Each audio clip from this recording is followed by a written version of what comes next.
Hello, my nonprofit unicorns. Before we begin, let me tell you about a live training that I'm giving on November 23rd called How to Plan Your 2022 Social Media Marketing Calendar. You can get all the details and sign up at my website, www.jcsocialmarketing.com/calendar. All right, now into the show. Happy November.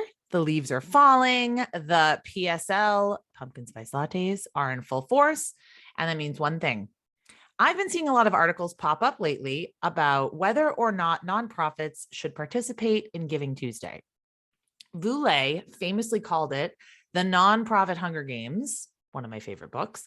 And many thought leaders and fundraising experts have come out on both sides of the fence as to whether or not it's worth the time and energy. I think Giving Tuesday,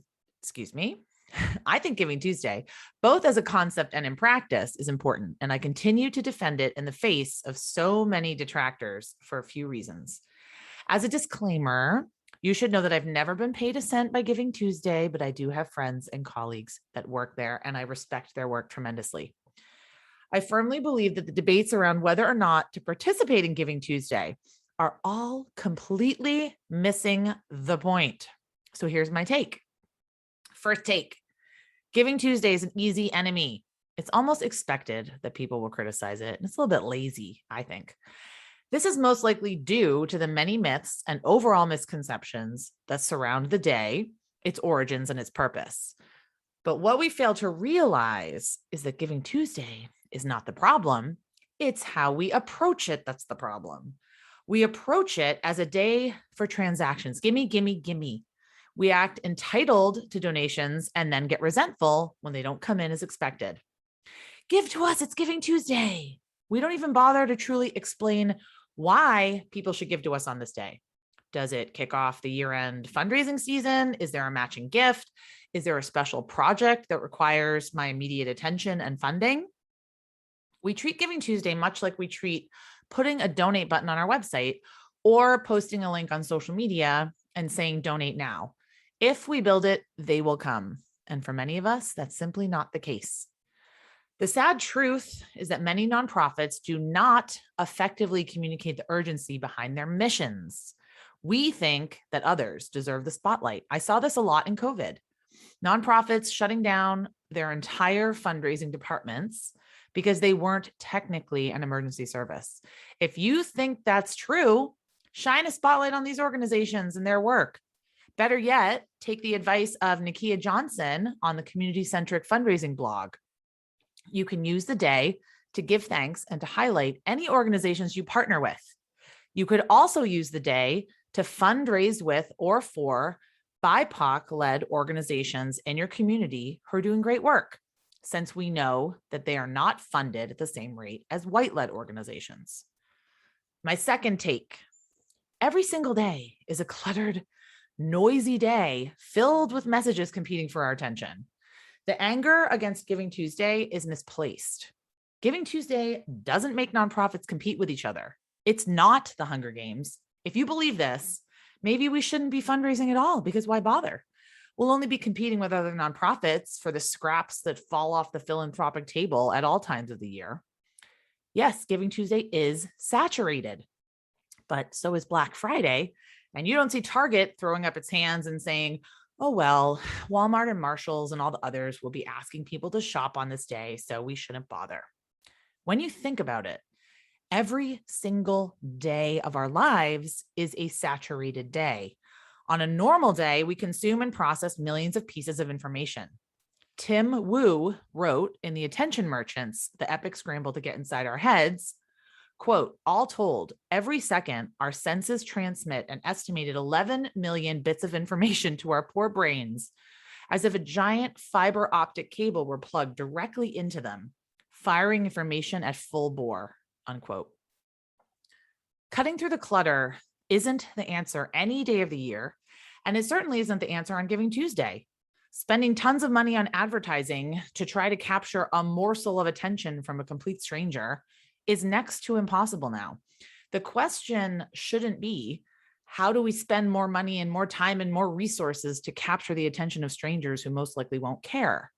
The question should be, how do we cultivate and nurture and inspire a dedicated group of supporters and the people that care about what we do?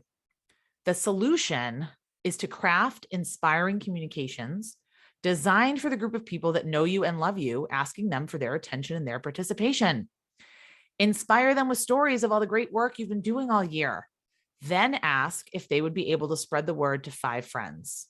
Some of them will, some of them won't, and that's okay.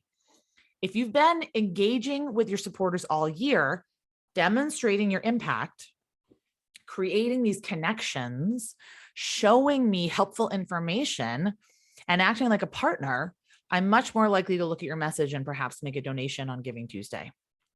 Which leads me to take number 3, the pervasive and destructive myth of donor fatigue. Now, Vu Le himself wrote in 2018 in one of my favorite posts, stop saying there's only so much funding to go around.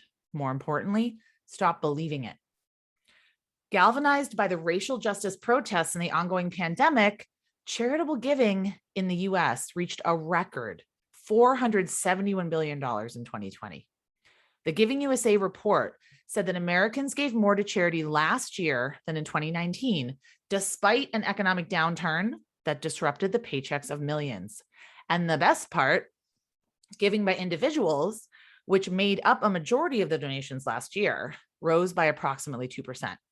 So let's all take note that we don't tell nonprofits not to raise money at year end when nearly 1/3 of annual giving occurs in December.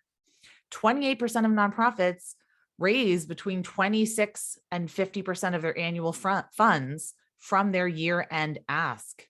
We don't tell them that it's the Hunger Games at year-end. Take number 4. Nonprofits think that Giving Tuesday cannibalizes year-end giving.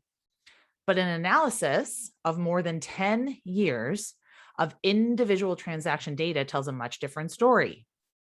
Much like during disaster relief efforts, donors respond with a large increase in donations and then return to baseline afterwards. If donors were truly tapped out, you would think it would be impossible to motivate them to give more. Yet we repeatedly see examples of people doing exactly this, most often in times of crisis. Giving provides people with agency. It provides people with a way to exist meaningfully. It empowers people. A large rise in donations on one day does not result in a corresponding drop in giving afterwards. So, what are some of the reasons to participate in Giving Tuesday? Well, I firmly believe that it normalizes and democratizes giving. So it's driving a net increase in giving overall. Okay, $2.47 billion was donated to US nonprofits by almost 35 million people on Giving Tuesday 2020, 13% of the adult population participating in some way. Okay, so it is possible to motivate people to participate in philanthropy and to participate in giving, which directly refutes the donor fatigue myth.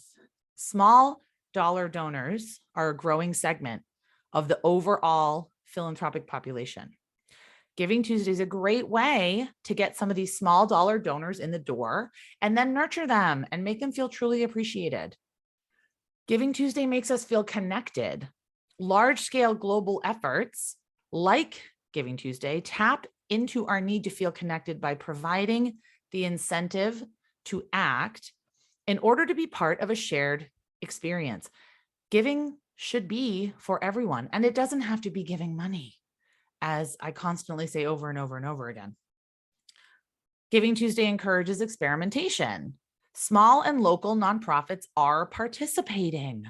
Campaigns are getting more creative, and there's so many ways to share in the celebration without asking for money. Now, of course, Giving Tuesday is not a silver bullet, and certainly it's not going to solve all of the world's problems, but hating on this event and the people that run it is not the answer.